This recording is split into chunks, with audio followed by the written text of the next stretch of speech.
Chapter 3. The School for Wizards. Ged slept that night aboard Shadow, and early in the morning parted with those first sea comrades of his. They shouting good wishes cheerily after him as he went up the docks. The town of Thwill is not large, its high houses huddling close over a few steep, narrow streets. To Ged, however, it seemed a city, and not knowing where to go, he asked the first townsman of Thwill he met where he would find the warder of the school on Roke. The man looked at him sidelong a while and said, "The wise don't need to ask. The fools ask in vain," and so went on along the street. Ged went uphill till he came out into a square, rimmed on three sides by the houses with their sharp slate roofs, and on the fourth side by the wall of a great building whose few small windows were higher than the chimney tops of the houses. A fort, or castle it seemed, built of mighty gray blocks of stone. In the square beneath it, market booths were set up, and there was some coming and going of people. Ged asked his question of an old woman with a basket of mussels, and she replied, "You cannot always find the warder where he is. Sometimes you will find him where he is not," and went on crying her mussels to sell. In the great building, near to one corner, there was a mean little door of wood. Ged went to this and knocked loud. To the old man who opened the door he said, "I bear a letter from the mage Ogion of Gaunt to the warder of the school on this island. I want to find the warder, but I will not hear more riddles and scoffing." This is the school," the old man said mildly. "I am the doorkeeper. Enter if you can." Ged stepped forward. It seemed to him that he had passed through the doorway. Yet he stood outside on the pavement where he had stood before. Once more he stepped forward, and once more he remained standing outside the door. The doorkeeper, inside, watched him with mild eyes. Ged was not so much baffled as angry, for this seemed like a further mockery to him. With voice and hand he made the opening spell which his aunt had taught him long ago. It was the prize among all her stock of spells, and he wove it well now. But it was only a witch's charm, and the power that held this doorway was not moved at all. When that failed, Ged stood a long while there on the pavement. Ged stood a long while there on the pavement. At last he looked at the old man who waited inside. "I cannot enter," he said unwillingly, "unless you help me."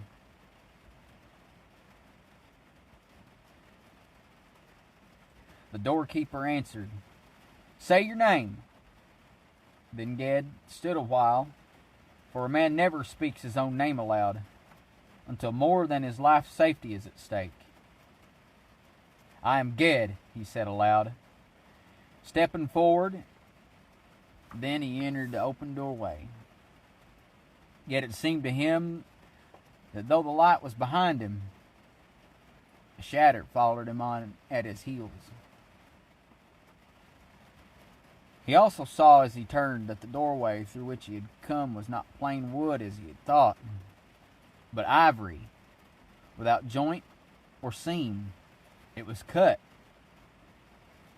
as he knew later, from the tooth of the great dragon. And that's great dragon in with capital letters. So I guess this is some back in the ancient stories. There's this great dragon, yada yada. The door that the old man closed behind him was a polished horn through which the daylight shone dimly.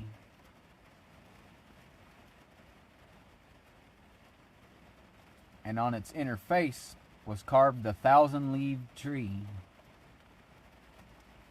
That's another thing in capital letters there. I don't know what that does. In my mind, I'm seeing the world tree design that we often see but anyway. "Welcome to this house, lad," the doorkeeper said, and without saying more led him through the halls and corridors to an open court far inside the walls of the building. The court was partly paved with stone, but was roofless, and on a grass plot a fountain played under young trees in the sunlight. There Ged waited alone some while. He stood still, and his heart beat hard, for it seemed to him that he felt presences and powers at work unseen about him here. And he knew that this place was built not only of stone, but a magic stronger than stone. He stood in the innermost room of the House of the Wise, and it was open to the sky. Then suddenly he was aware of a man clothed in white, who watched him through the fallen water of the fountain. As their eyes met, a bird sang aloud in the branches of the tree. In that moment, Ged understood the singing of the bird, and the language of the fallen water in the basin of the fountain, and the shape of the clouds, and the beginning and end of the wind that stirred the leaves. It seemed to him that he himself was a word spoken by the sunlight. Then that moment passed, and he and the world were as before, or almost as before. He went forward to kneel before the Archmage, holding out to him the letter written by Ogion. The Archmage Nemrle, that's Nemmere. I'm going to say Nimmerle. Nimmerle. Like it's some sort of Germanic kind of thing.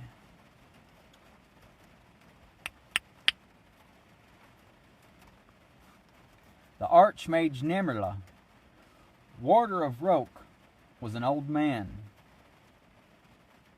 Older, it was said, than any man then living. His voice quavered like the bird's voice when he spoke, welcoming Ged kindly. His hair and beard and robe were white, and he seemed as if all darkness and heaviness had been leached out of him by the slow usage of the years, leaving him white and worn as driftwood that has been a century adrift. "My eyes are old. Cannot read what your master writes," he said in his quavering voice. "Read me the letter, lad."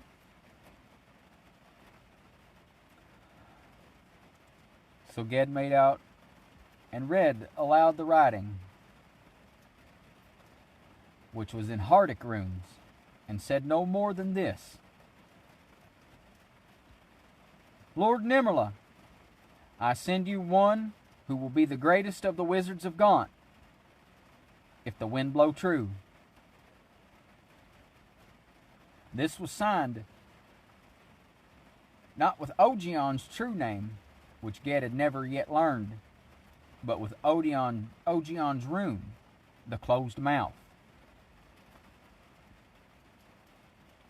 And that's closed mouth with capital letters.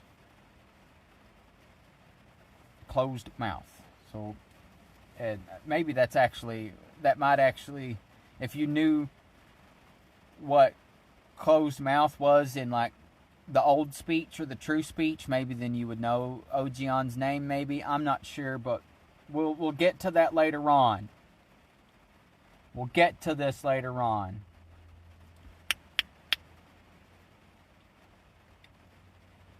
He who holds the earthquake on a leash has sent you, for which be doubly welcome. Young Ogion was dear to me when he came here from Gaunt. Now tell me of the sea's importance of your voyage, lad. A fair passage, lord. But for the storm yesterday, what ship brought you here? Shadow, trailing from the Andrades. Whose will sent you here? My own. The Archmage looked at Ged and looked away, and began to speak in a tongue that Ged did not understand, mumbling as will an old man whose wits go wandering among the years and islands. Yet in among his mumbling there were words of what the bird had sung, and what the water had said fallen. He was not laying a spell, and yet there was power in his voice that moved Ged's mind so that the boy was bewildered, and for an instant seemed to behold himself standing in a strange, vast desert place, alone among shadows. Yet all along he was in the sunlit court, hearing the fountain fall. A great black bird, a raven of Oskel, came walking over the stone terrace and the grass. It came to the hem of the Archmage's robe, and stood there, all black, with its dagger beak and eyes like pebbles, staring sidelong at Ged. It pecked 3 times on the white staff Nemerla leaned on, and the old wizard ceased his muttering and smiled. "Run and play, lad," he said at last as to a little child. Ged knelt again on one knee to him. When he rose, the Archmage was gone. Only the raven stood eyeing him, its beak outstretched, as if to peck the vanished staff.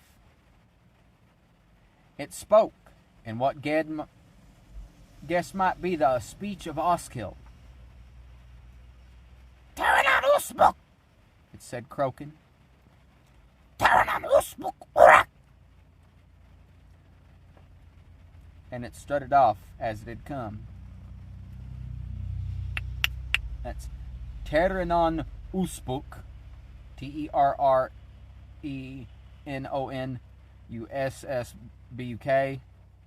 and then yada yada yada, Oric. Yeah, I don't, whatever. She does this a lot. There's like maybe in later books we learn all about this. Maybe I don't know. She just really does a lot of not expositing things, which is kind of cool because this is not, this is not supposed to be all Frank Herbert-y and stuff. This is a book for younger people, maybe, whatever. It's good. It's good. I didn't realize how much of this, how much I value, how useful it was that she did that. It's a very good tactical maneuver. It seems like, well, Jiminy Cricket, lady, expose some. But when you're a young person and you're reading this, and you're like Ged, and you don't really care about the extra details, just want to learn. It's different. The details are extra. I don't know. Anyway.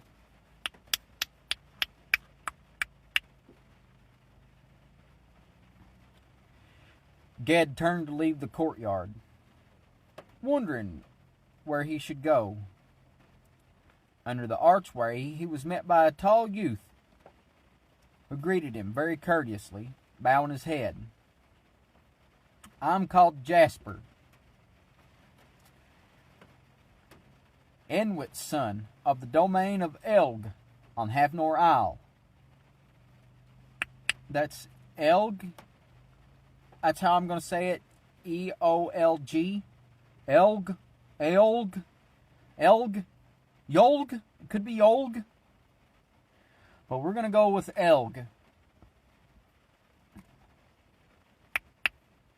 I am called Jasper, Enwit's son of the domain of Elg on Havnor Isle. I am at your service today to show you about the great house and answer your questions as I can. How shall I call you, sir? Now it seemed to Ged, a mountain villager who had never been among the sons of rich merchants and noblemen, that this feller was scoffing at him with his service and his sir and his bowing and scraping. He answered shortly, Sparrowhawk, they call me. The other waited a moment, as if expecting some more mannerly response. Here's a fun bit of Roboslavian lore for you here. When I was real little, when I was about 12 or 13, I guess I wasn't really that young, but anyway, I was about 12 or 13, I got adopted by this family. And the grandparents on the dad's side, on dad's side, they were moving towards dying real fast. And this is like before Pirates of the Caribbean came out, and I think before I read these books or something. It's very, I think it's before I read these books too. But Dad's mom was going out, but one night we was sitting in the dining room. She had this thing where she used to call me Sparrowbird. I remember that now. But yeah, but all the time she called me Sparrowbird. She said I was always up to something. Even when I was sitting still, she could tell I was up to something. There was something, and I just always, she saw way more. She saw and understood way more of the universe than they were giving her credit for. And I just never, that always, anyway, yeah, before anybody ever said I looked like Johnny Depp, that old 80-year-old lady was telling me I was the Sparrowbird. Before Pirates of the Caribbean came out, I was little Mr. Sparrow. Anyhow, Sparrowhawk they call me. The other waited a moment as if expecting some more mannerly response, and getting none, straightened up and turned a little aside. He was 2 or 3 years older than Ged, very tall, and he moved and carried himself with stiff grace, posing, Ged thought, like a dancer. He wore a gray cloak with hood thrown back.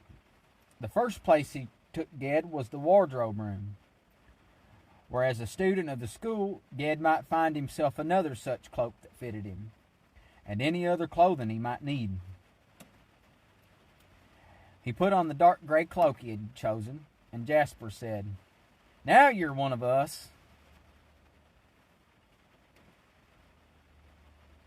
Jasper had a way of smiling faintly as he spoke, which made Ged look for a jeer hidden in his polite words. "The clothes make the mage?" he answered, sullen. "No," said the elder boy, "though I have heard that manners make the man. Where now?" "Where you will. I do not know the house." Jasper took him down the corridors of the great house, showing him the open courts and the roofed halls, the room of shelves, where the books of lore and rune tomes were kept, the great hearth hall, where all the school gathered on festival days, and upstairs, in the towers and under the roofs, the small cells where the students and masters slept. Ged's was in the south tower, with the window looking down over the steep roofs of Thwill town to the sea. Like the other sleeping cells, it had no furnishing, but a straw-filled mattress in the corner. "We live very plain here," said Jasper, "but I expect you wouldn't mind that." "I'm used to it." Presently, trying to show himself an equal of the this polite, disdainful youth, he added, "I suppose you weren't when you first came." Jasper looked at him, and his look said without words, "What could you possibly know about what I, son of the Lord of the domain of Elg on the Isle of Havnor, am not used to?" What Jasper said aloud was simply, "Come on this way." A gong had been rung while they were upstairs, and they came down to eat the noon meal at the long table of the refectory. And that's long table with capital letters. Long table.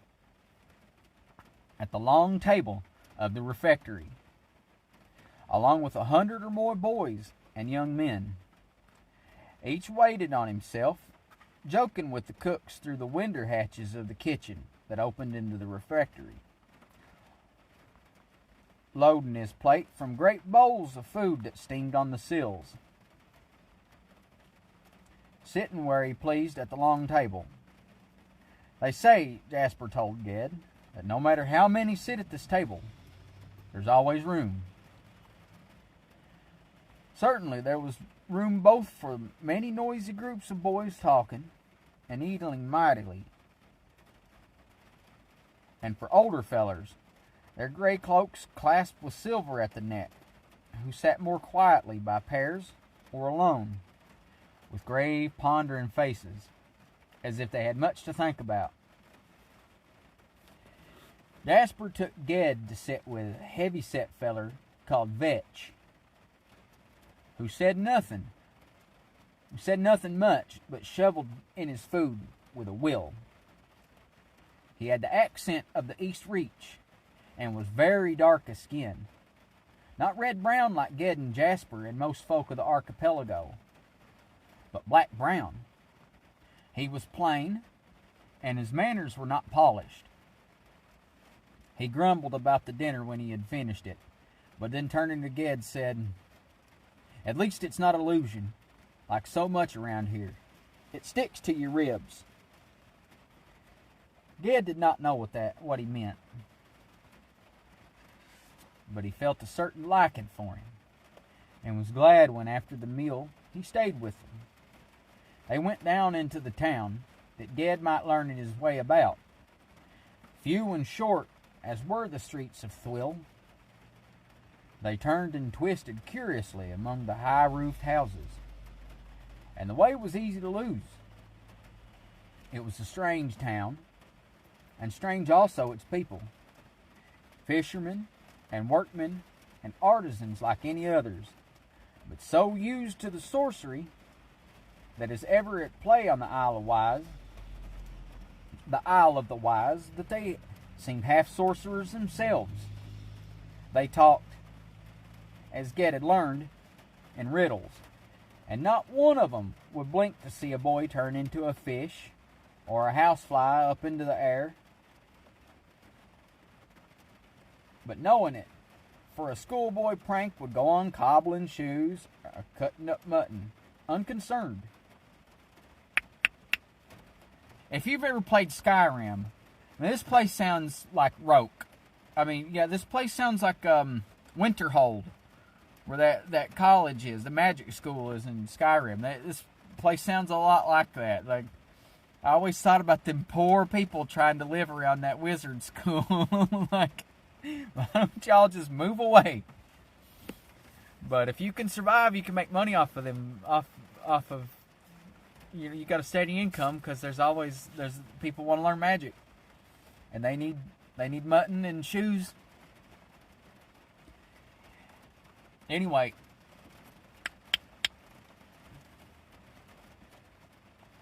coming up past the back door and around through the gardens of the great house, the three boys crossed the clear-running Thwillburn on a wooden bridge and went on northward among woods and pastures. The path climbed and wound. They passed oak groves where shadows lay thick for all the brightness of the sun. There was one grove not far away to the left that Ged could never quite see plainly. The path never reached it, though it always seemed to be about to. He could not even make out what kind of trees they were. Vetch, seeing him gazing, said softly, "That is the eminent grove. We can't come there yet." In the hot, sunlit pastures, yeller flowers bloomed. "Sparkweed," said Jasper. "They grow where the wind dropped the ashes of burning Ilion, when Erith Akba defended the inward isles from the Fire Lord. He blew on a withered flower head, and the seeds shaken loose went up on the winds like sparks of fire in the sun. The path led them up and around the base of a great green hill, round and treeless. The hill that Ged had seen from the ship as they entered the charmed waters of Roke Island. On the hillside, Jasper halted. At home in Havner, I heard much about Gontish wizardry, and always in praise, so that I've wanted for a long time to see the manner of it. Here now we have a Gontishman, and we stand on the slopes of Roke Knoll, whose roots go down to the center of the earth. All spells are strong here. Play us a trick, Sparrowhawk. Show us your style." Ged, confused and taken aback, said nothing. "Later on, Jasper," Vetch said in his plain way. "Let him be a while. He is either skill or power, or the doorkeeper wouldn't have let him in. Why shouldn't he show it? Now as well as later. Right, Sparrowhawk?" "I have both skill and power," Ged said. "Show me what kind of thing you're talking about." "Illusions, of course. Tricks. Games of seamen. Like this." Pointing his finger, Jasper spoke a few strange words, and where he pointed on the hillside among the green grasses, a little thread of water trickled and grew. And now a spring gushed out, and the water went running down the hill. Ged put his hand in the stream and felt it wet, drank of it, and it was cool. Yet for all that it would quench no thirst, being but illusion. Jasper, with another word, stopped the water, and the grasses waved dry in the sunlight. "Now you, Vetch," he said with his cool smile. Vetch scratched his head and looked glum, but he took up a bit of earth in his hand and began to sing tunelessly over it, molding it with his dark fingers and shaping it, pressing it, stroking it, and suddenly it was a small creature like a bumblebee or furry fly. It flew humming off over Roke Knoll and vanished. Ged stood staring, crestfallen. What did he know but mere village witchery, spells to call goats, cure warts, move loads, or mend pots? "I do no such tricks as these," he said. That was enough for Vetch, who was for going on. But Jasper said, "Why don't ye?" "Sorcery is not a game. We Gontishmen do not play it for pleasure or praise," Ged answered haughtily. "What do you play it for?" Jasper inquired. "Money?" "No." But he could not think of anything more to say that would hide his ignorance and save his pride. Jasper laughed, not ill-humoredly, and went on, leading them on around Roke Knoll. As Ged followed, sullen and sore-hearted, knowing he had behaved like a fool, and blaming Jasper for it.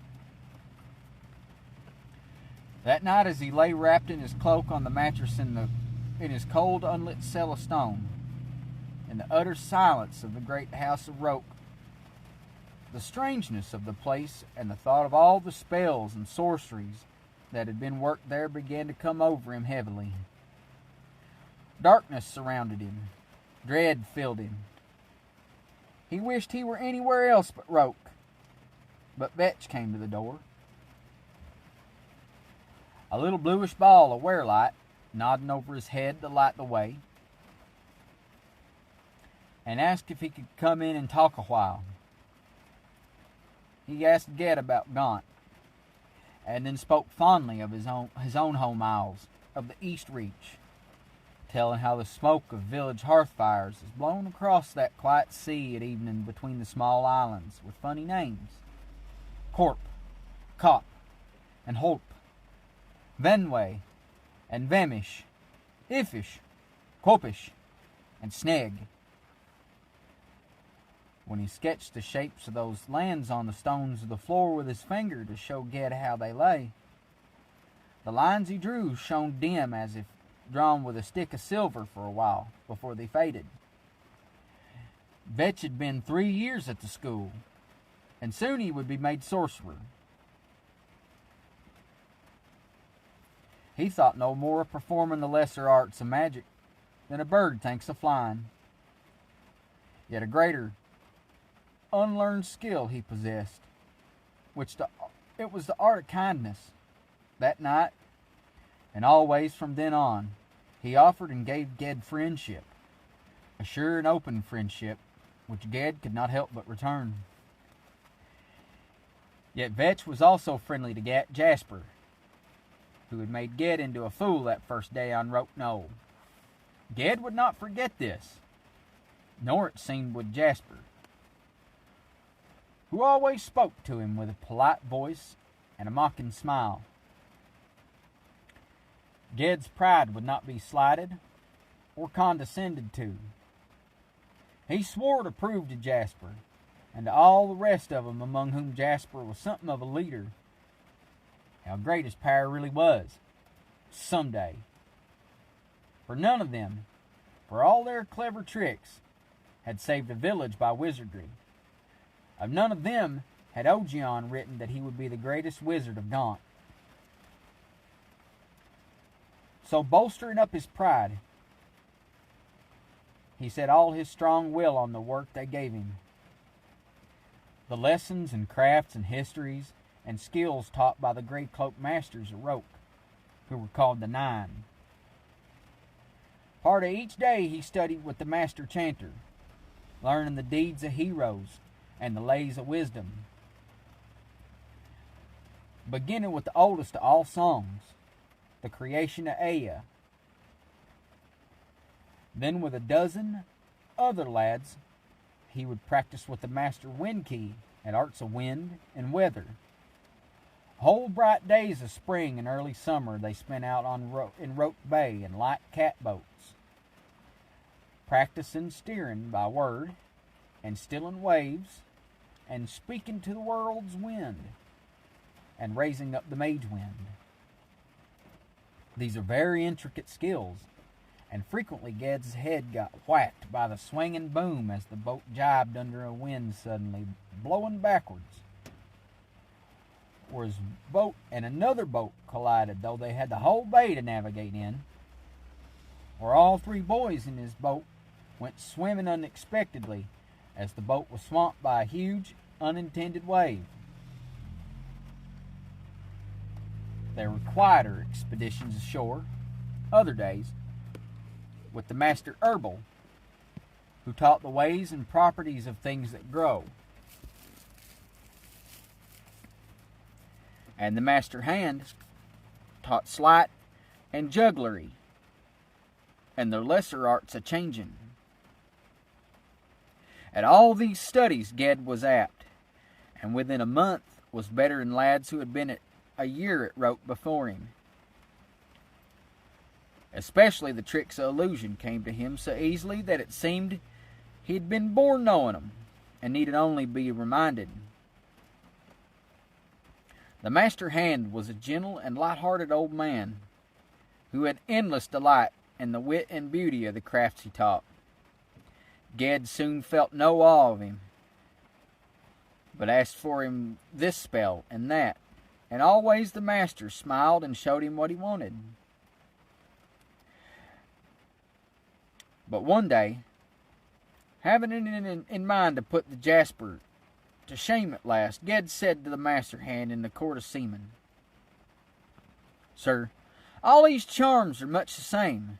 Knowing one, you know 'em all. And as soon as the spell weaving ceases, the illusion vanishes. Now, if I make a pebble into a diamond," and he did so with a word and a flick of his wrist, "what must I do to make that diamond remain diamond? How was the changing spell locked and made to last?" The master hand looked at the jewel that glittered on Ged's palm, bright as the prize of a dragon's hoard. The old master murmured one word, "Tolk." It's T-O-L-K, Tolk. And there lay the pebble. No jewel, but a rough gray bit of rock. The master took it and held it out on his own hand. "This is a rock, Tolk in the true speech," he said, looking mildly up at Ged now. "A bit of the stone of which Roke Isle is made, a little bit of the dry land on which men live. It is itself. It is part of the world. By the illusion change, you can make it look like a diamond, or a flower, or a fly, or an eye, or a flame." The rock flickered from shape to shape as he named them, and returned to rock. But that is mere seeming. Illusion fools the beholder's senses. It makes him see and hear and feel that the thing is changed, but it does not change the thing. To change this rock into a jewel, you must change its true name. And to do that, my son, even to so small a scrap of the world, is to change the world. It can be done. Indeed, it can be done. It is the art of the master changer, and you will learn it when you are ready to learn it. But you must not change one thing, one pebble, one grain of sand, until you know what good and evil will follow on that act. The world is in balance, in equilibrium. That's equilibrium with a capital E. A wizard's power of changing and of summoning can shake the balance of the world. It is dangerous, that power. It is most perilous. It must follow knowledge and serve need. To light a candle is to cast a shadow.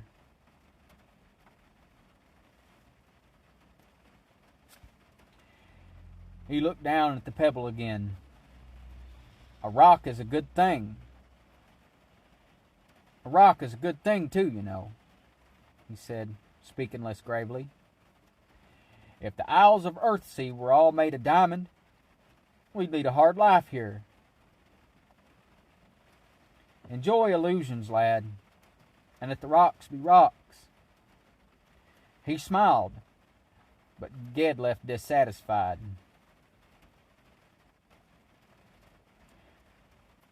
Press a mage for his secrets, and he would always talk, like Ogion, about balance and danger and the dark.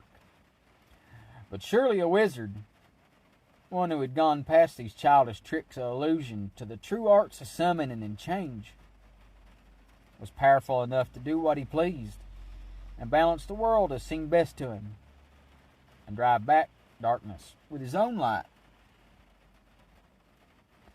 In the corridor he met Jasper, who since Ged's accomplishments began to be praised about the school, spoke to him in a way that seemed more friendly, but was more scoffing. "You look gloomy, Sparrowhawk," he said now. "Did your juggling charms go wrong?" Seeking as always to put himself on equal footing with Jasper, Ged answered the question, ignoring its ironic tone. "I'm sick of juggling," he said. "Sick of these illusion tricks, fit only to amuse idle lords in their castles and domains. The only true magic they've taught me yet on Roke is making werelight and some weather working. The rest is mere foolery." "Even foolery is dangerous," said Jasper, "in the hands of a fool." At that Ged turned as if he had been slapped, and took a step towards Jasper. But the older boy smiled as if he had not intended any insult, nodded his head in his stiff, graceful way, and went on. "I don't know what she... Stiff, graceful. I mean, maybe he's like a giraffe or something. I don't know, but them things don't exactly go together, lady. Anyway,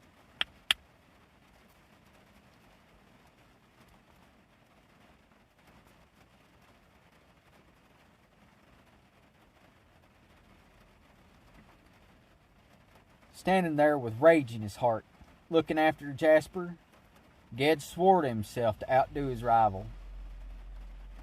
And not in some mere illusion match, but in a test of power. He would prove himself and humiliate Jasper.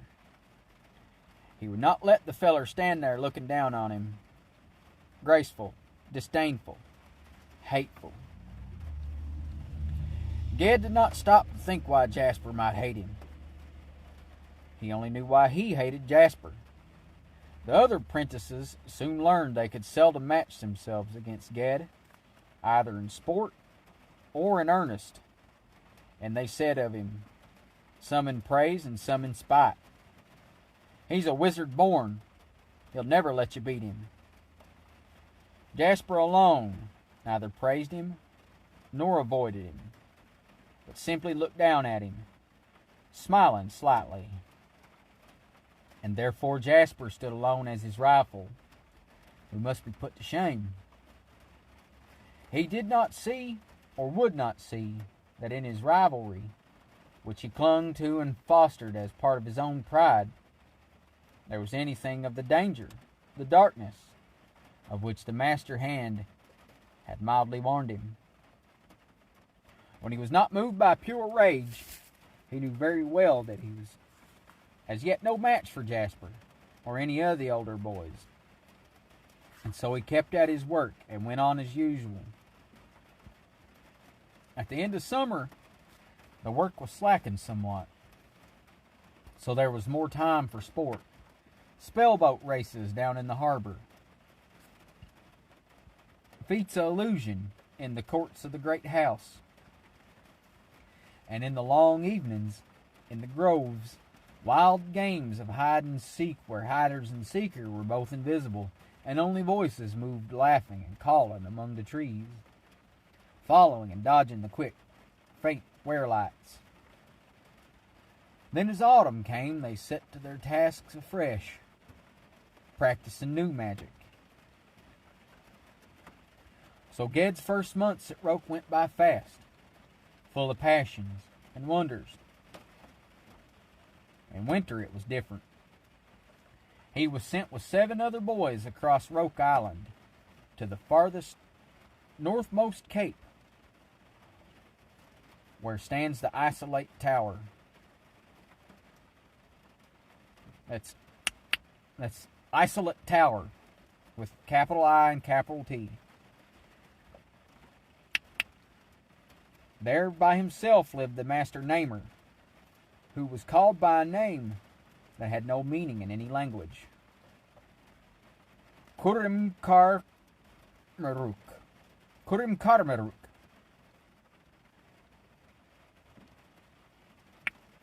That's Kuremkarmeruk.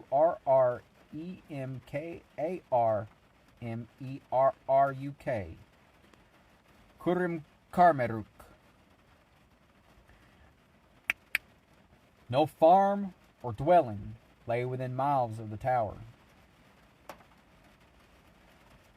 Grim it stood above the northern cliffs. Gray were the clouds over the seas of winter. Endless the lists and ranks and rounds of names that the namer's 8 pupils must learn. Amongst them in the tower's high room, Kurim Karmeruk sat on a high seat, writing down lists of names that must be learned before the ink faded at midnight, leaving the parchment blank again. It was cold, and the half dark, and always silent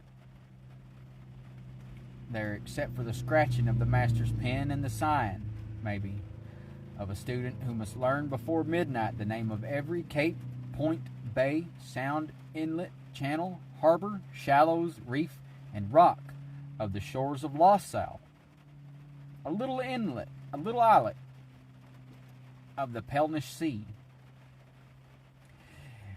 If the student complained, the master might say nothing, but lengthen the list, or he might say, "He who would be sea master must know the true name of every drop of the water of the sea."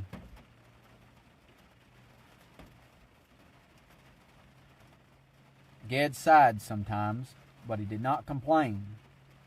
He saw that in this dusty and fathomless matter of learning the true name of every place, thing, and being, the power he wanted lay like a jewel at the bottom of a dry well. For magic consists in this, the true naming of a thing. So Kurim Karmeruk had said to them. Once, in their first night in the tower, he never repeated it. But Ged did not forget his words. Many a mage of great power, he had said, has spent his whole life to find out the name of one single thing, one single lost or hidden name. And still the lists are not finished, nor will they be till world's end. Listen, and you will see why. In the world under the sun, and in the other world that has no sun, there is much that has nothing to do with men and men's speech. And there are powers beyond our power. But magic, true magic, is worked only by those beings who speak the Hardic tongue of Earthsea, or the old speech from which it grew. That is the language dragons speak, and the language Sigoi spoke when he made the islands of the world, and the language of our lays and songs, spells, enchantments, and invocations. Its words lie hidden and changed among our Hardic words. We call the foam in waves Sukien, Sukien. That word is made from 2 words of the old speech, Suk, feather, and Inyan, the sea. Feather of the sea is foam. But you cannot charm the foam calling it Sukien. You must use its own true name in the old speech, which is Essa, E-S-S-A. Any witch knows a few of these words in the old speech, and a mage knows many. But there are many more, and some have been lost over the ages, and some have been hidden, and some are known only to the dragons and the old powers of earth, and some are known to no living creature, and no man could learn them all, for there is no end to that language. Here's the reason. The sea's name is Enian. Well and good. But what we call the inmost sea has its own name also in the old speech, since no thing can have 2 true names. Indian can mean only all the sea except the inmost sea. And of course, it does not mean even that, for there are seas and bays and straits beyond counting that bear names of their own.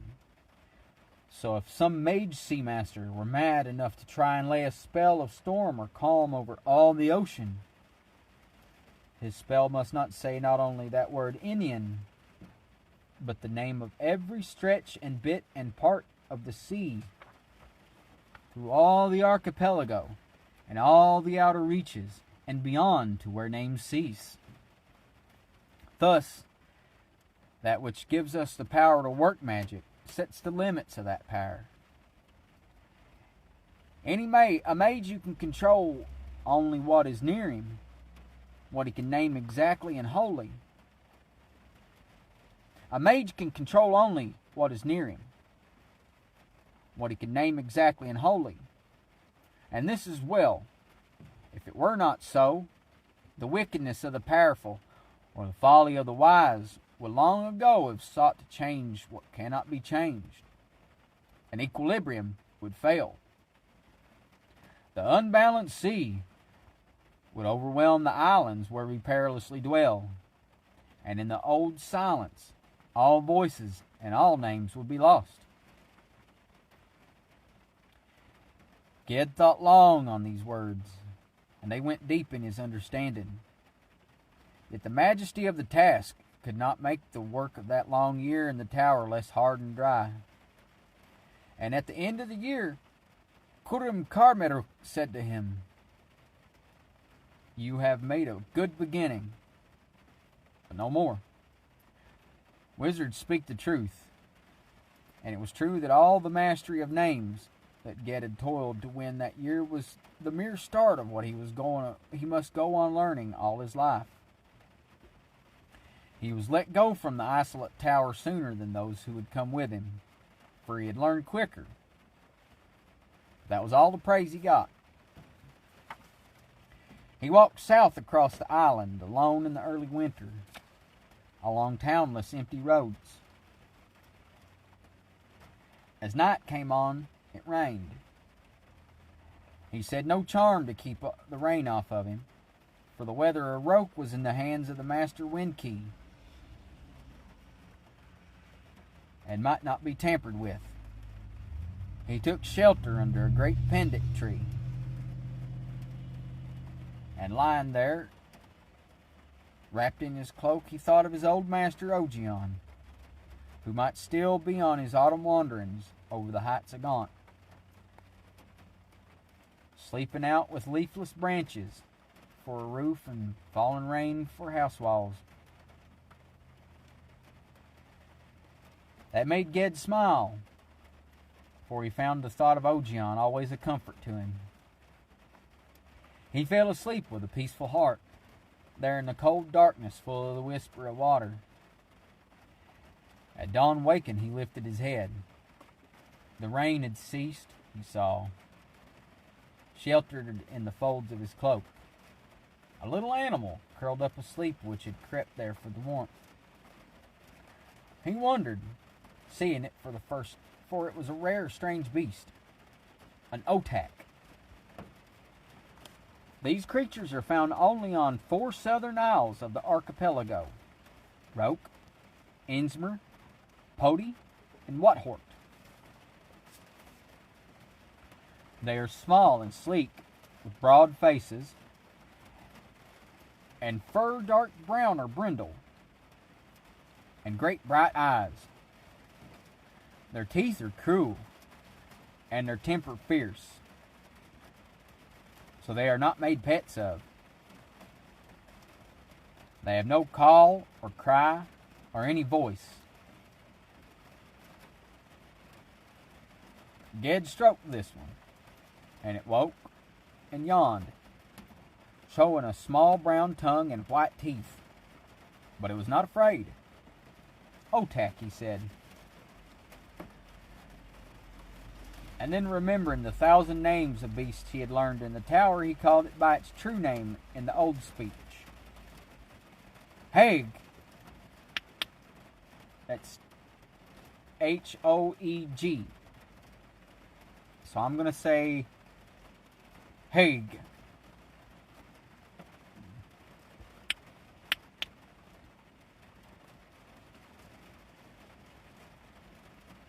He called it by its true name in the old speech. Haig, do you want to come with me? The otak set itself down on his open hand and began to wash its fur. He put it up on his shoulder in the folds of his hood, and there it rode. Sometimes during the day it jumped down and darted off into the woods, but it always come back to him. Once with a wood mouse it had caught. He laughed and told it to eat the mouse, for he was fasting, this night being the festival of sun return. So he came in the wet dusk past Rope Knoll, and saw bright werelights playing in the rain over the roofs of the great house. And he entered there and was welcomed by his masters and companions in the firelit hall. It was like a homecoming to Ged, who had no home to which he could ever return. He was happy to see so many faces he knew, and happiest to see Vetch come forward to greet him with a wide smile on his dark face. He had missed his friend this year more than he knew. Vetch had been made sorcerer this fall, and was apprentice no more. But that set no barrier between them. They fell to talking at once, and it seemed to Ged that he said more to Vetch in that first hour than he had said during the whole long year at the isolate tower. The otak rode on it. It still rode on his shoulder, nestling in the fold of his hood as they sat at dinner along tables set up for the festival in the hearth hall. Vetch marveled at the little creature, and once put up his hand to stroke it, but the otak snapped its sharp teeth at him. He laughed. They say, Sparrowhawk, that a man favored by a wild beast is a man to whom the old powers of stone and spring will speak in human voice. That's old powers with a capital O and a capital P. They say Gauntish wizards often keep familiars, said Jasper, who sat on the other side of Vetch. Our Lord Nimmerla has his raven, and songs say the Red Mage of Ark led a wild boar on a gold chain. But I never heard of any sorcerer keeping a rat in his hood. At that they all laughed, and Ged laughed with them. It was a merry night, and he was joyful to be there in the warmth and merriment, keeping festival with his companions. But like all Jasper ever said to him, the jest set his teeth on edge. That night, the Lord of O. Yes, the Lord of O. Oh, it's that place again from earlier. But yeah, the Lord of O. That night, the Lord of O was the guest of the school, himself a sorcerer of renown. He had been a pupil of the Archmage, and returned sometimes to Rope for the winter festival, or the long dance in summer. With him was his lady, slender and young, bright as new copper, her black hair crowned with opals. It was seldom that any woman sat in the halls of the great house, and some of the old masters looked at her sidelong, disapproving. But the young men looked at her with all their eyes. For such a one, said Vetch to Ged, I could work vast enchantments. He sighed and laughed. She's only a woman, Ged replied. The Princess Elfaron was only a woman, said Vetch, and for her sake all Endland was laid waste, and the hero mage of Havnor died, and the island of Solea sank beneath the sea. Old tales, says Ged. But then he too began to look at the Lady of O, wondering if indeed this was such mortal beauty as old tales told of. The master chanter had sung the deed of the young king, and all together had sung the winter carol. Now, when there was a little pause before they all rose from the tables, Jasper got up and went to the table nearest the hearth, where the archmage and the guests and masters sat, and he spoke to the Lady of O. Jasper was no longer a boy, but a young man, tall and comely, with his cloak clasped at the neck with silver, for he'd also been made sorcerer this year, and the silver clasp was the token of it. The lady smiled at what he had said, and the opal shone in her black hair, radiant. Then, the masters nodding benign consent, Jasper worked an illusion charm for her. A white tree he made spring up from the stone floor. Its branches touched the high roof beams of the hall, and on every twig of every branch a golden apple shone, each a sun, for it was the year tree. That's year tree with a capital Y and T. A bird flew among the branches suddenly, all white with a tail like a fall of snow, and the golden apples dimming turned to seeds, each one a drop of crystal. These falling from the tree with a sound like rain. All at once there came a sweet fragrance, while the tree, swaying, put forth leaves of rosy fire and white flowers like stars. So the illusion faded. The Lady of O cried out with pleasure, and bent her shining head to the young sorcerer in praise of his mastery. "Come with us. Live with us in Otokna." "Can you not come, my lord?" she asked, childlike, of her stern husband. But Jasper said only, "When I've learned skills worthy of my masters here, and worthy of your praise, my lady, then I will gladly come, and serve you ever gladly." So he pleased all there, except Ged.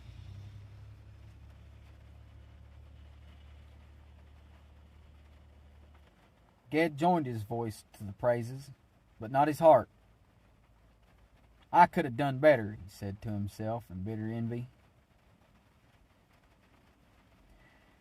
And all the joy of the evening was darkened for him after that.